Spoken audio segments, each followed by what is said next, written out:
What's up YouTube, Jay Traveling here. On the ground here you see in my dining room 5600 XTs. I ended up buying 6 of them, still wrapped in the box. I haven't opened them up yet. So we're building a mining rig with these and getting that up and going. After a bunch of research, I felt like 5600 XTs was the way to go as far as efficiency and hash rate. I've seen people with BIOS mods getting 43 mega hash a second, and without BIOS modding, getting up closer to 40. We'll see what the power usage is after I get it all up and running with the overclock settings that I'm comfortable with. We'll see the temperatures, power consumption, and hash rate to see if I want to go about BIOS modding these or just leaving them as is and use them at the hash rate it is. I'm thinking if I can achieve anywhere in the 80 to 90 watts per card at close to 40 mega hash per second, 40 mega hash a second, yeah. I probably won't BIOS mod these, but if it's lower than that, then I'm thinking I'll have to go ahead and BIOS mod them just to get a better mega hash out of them. Most people would say I should just BIOS mod them, get the mega hash and the hash rates, and really max out the cards. I mean, we'll see. I understand what they're saying. But from a resale standpoint, I'll have to reflash them back just to sell them. So I don't know how long I plan on keeping these. If I plan on keeping them for a long time, I'm definitely going to BIOS mod them. Once I get my test bench set up, I'll BIOS mod them one card at a time and then get them back on it. So let's look in my basement real quick at my mining setup. All right, so this is my mining setup still. Pretty much still the same. So I'm thinking I'm going to take this rig right down here. This is my pt1 90 rig. I think I'm going to take it apart actually. I'm going to use this frame, motherboard and power supply, and take the cards off of it.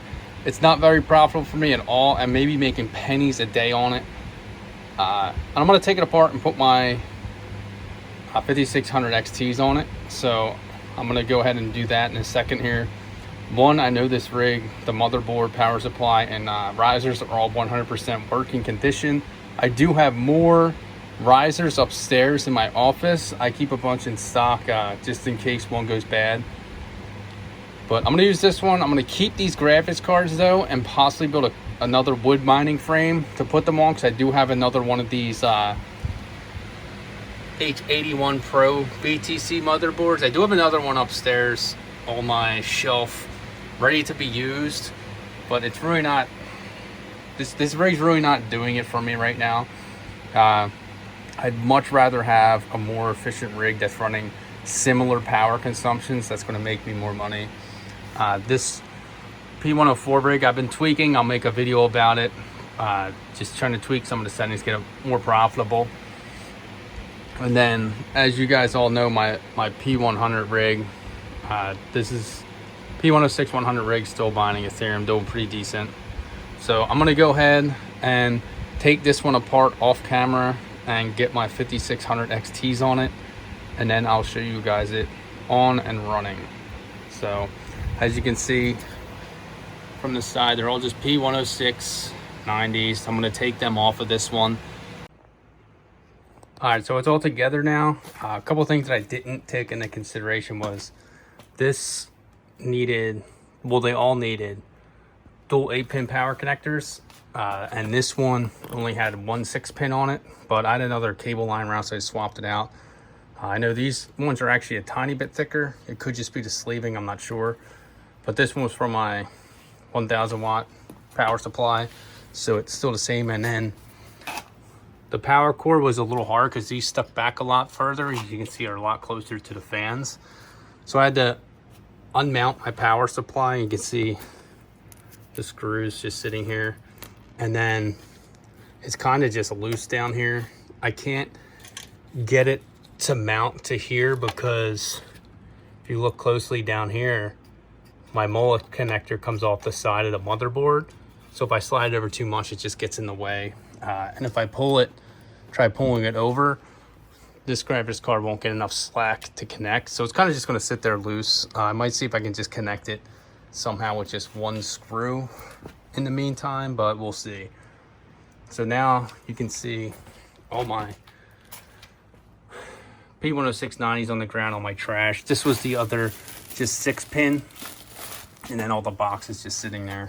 So now I'm gonna get it on the shelf and get it powered up and see if we can get it booted up into Hive OS and see what it's doing. I'm probably not gonna tweak too much with the overclocks right now. I just wanna get it up and running and see how it does. All right, so it's on the shelf plugged in. As you can see, I got the power supply. It looks like the USB's being read. You can see the graphics card's in there spinning. The last thing to do really is check Hive OS, make sure it's recognized. I did, if you notice, this was the USB that was in it originally. I swapped it out with a different one for Micro Center. So the reason I did that is I wanted this on its own USB, flash with Hive OS, only because my P10690 rig was on this one. So when I do set it back up, I'm hoping the overclocks and stuff stay on it. It's only a couple more dollars for a USB stick at Micro Center. They're not too expensive. So this one down here, I'm hoping runs the system pretty good. It looks like it's reading it. So I'll check Hive OS, make sure it's running good. And then I'll probably have another part to this video where I see it running in Hive OS. But for now, you know, that's the build. That's my 5600 XT build.